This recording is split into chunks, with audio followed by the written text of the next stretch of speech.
Yes, sir. Okay.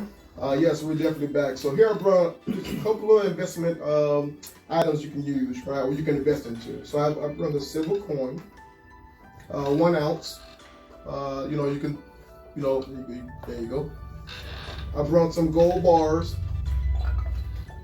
And this is, now people say, well, I thought you had like a whole brick of, gold bar back in the days, back in, a couple of gangster movie days. No, the gold bars have been modified. So you get an actual, a kilo gold bar, $60,000, and it'd be just like a little thicker than this, but almost the same dimensions. So, really? Yes, sir. So, people, now back in the days, you get the silver, the long and the gold silver bars.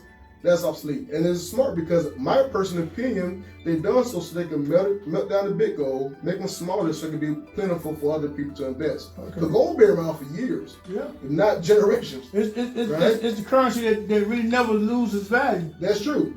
Here I have 2 generations of $100 bills. We have the old $100 bill, which is it worth a little money, more than $100. I'll tell you that, but not astronomically, but a little more than $100. They have the one before the blues came out. So my money, my investments is not only in the stock market, but you want to put it in currency that could generate revenue.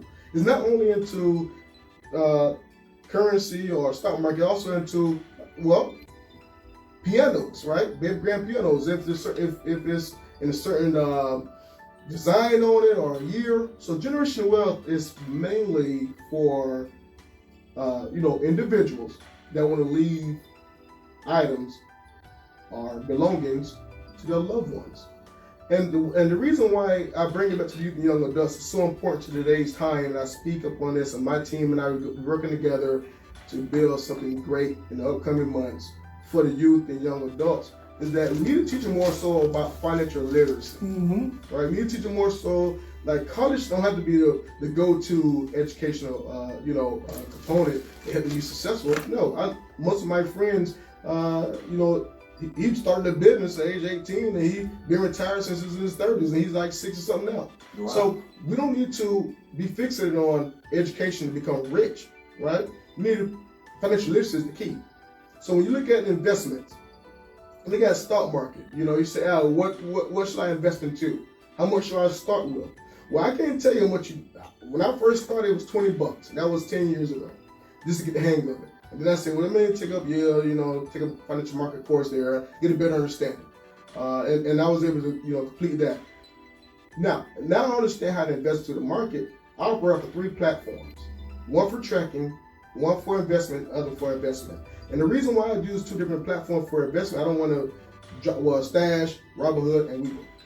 And the reason why I use Stash and Robinhood, keep in mind, some of those stocks is in the New York Stock Exchange, some of those companies in the New York Stock Exchange don't always show on either or platform. So, but it's great gains. So you might see PPS, price per share, 39 cents per share. You may want to buy hundreds of thousands of them but track it and see what's the growth. Right? Market capital is more so of overall what the market capital is. Technology, it may be 30.7 billion market shares overall with whichever business that's technology-wise that's in the industry. And so now that has to be divided upon the other technology companies, and then that way, we'll get this amount of millions or market share capital for our clientele to invest into. So I don't want to get too deep into it. I want to keep it real brief here. So the one thing that we're going to focus on before you become an investor is determine how much cash on hand can you risk without, if you lose $50, you won't get upset about it. If you're using your bill money, don't use your bill money. Yes, sir. You had a question? No, I'm just listening. Okay, so number 2, always, if you want to do self-taught, that's great, right? But always ask a professional or someone that's seasoned enough to get a better understanding of how the stock market ran. Because some people buy this, I have a buddy say, yeah, I bought a Bitcoin, right? And I said, man, you spent 40, at the time it was like 36,000, 40,000. I said, you spent 36,000 on a Bitcoin? No, I bought a percentage of fraction. Well, you don't own a Bitcoin, you own a fraction of Bitcoin. And just same as stocks. You want the PPS for, one of, let's say, Amazon or Tesla, it's in last time I checked, it was in approximately $3,000 range. I bought, I invested in those companies. Or you spent $3 on the stock, now I bought a fraction. Well, you don't own that stock. And so it's a difference. You can nickel and dime all day long, but why not go for the gusto? You can put $3 into a company that you see growth in. Mm-hmm.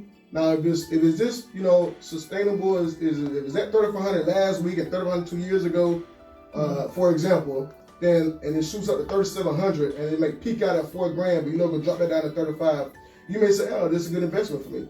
Well, I would say personally, I want to do it. I'm looking more so over 300% turnarounds. I want to put in 39 cents or even $1, and God bless America.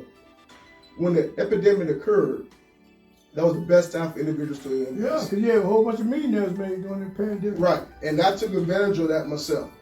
I was able to, and everybody that wasn't financially, stable to invest into, but those stocks, I'm gonna tell you something, those stocks went up to $9. CCL, Carnival Cruise Line, that's their symbol acronym. It dropped down to $9, I think a little less than that. But I purchased it at $9. But if you look at 2 years prior to the epidemic occurring, it was at $56 per share. So you see the revenue, the return on revenue has been increased, right? Return on investment, ROI, excuse me. Some people I use interchangeably, ROR, ROI, return on revenue, return on investment, the same thing. So now in today's time, I say, well, what do we invest into? So I say technology. I say, anything to do with medical, pharmaceuticals, that's what's going on now, right? Now the Bitcoin and the crypto and all these other the cryptocurrency individuals, they're taking it to the next level, and they got NFT. Like people got their own face on it. So it's so many. But all that's is ran by popularity. I'm old school. I'm seasoned. To keep me on the stock exchange, I'm gonna teach you about the stock exchange, New York Stock Exchange, and we'll keep it rocking and rolling. Investments, my opinion, I'm not trying to become a millionaire overnight. It'd be great if I can, but it's for generational wealth, and that's the difference. I don't want to be rich. I want to be wealthy, so I can leave belongings, profit, asset to my loved ones, right? Because I want to live. You say, Al, what about you? And I teach my clients this: you can live off the dividends if you buy so many shares, right? You can live off the return on investment when they give every 3 to 6 months or tri-monthly, or whatever how the company do their payouts. You can live off of that, and you can sell a company. You just make it good. You can quick flip, sell a company, make a good profit, and then go back and buy it at a lower PPS, price per share. You can do that. But one thing about investment, I'm gonna wrap it up here because I don't want to take too much of your time. Is that for one, you want to be able to identify your goal. You want to be rich or generational wealth. Identify your goal. Identify your goal. Number two, you want to understand that what I'm going to invest into. Do I invest into stock? Do I invest into crypto? Do I invest into precious metals or commodities? Do I invest into tangible asset? What do you want to invest into? Number three, the big one. How much you willing to risk? This is risk, ladies and gentlemen. There's nothing here is given or hand me down or at a discount. No, you in this. You want to build generational wealth. You're in it for that, right? And then adjacent from that financial investments, you want to go with branding yourself, right? And goal setting. So I intertwine all three of those components together. Because branding has to do with yourself. Financial investments has to do with yourself. And goal setting has something to do with yourself. It's something to do with yourself. It's about self-development, self-enhancement, just love yourself. And so, my closing remarks, you may say, well, Al, where do we find you at?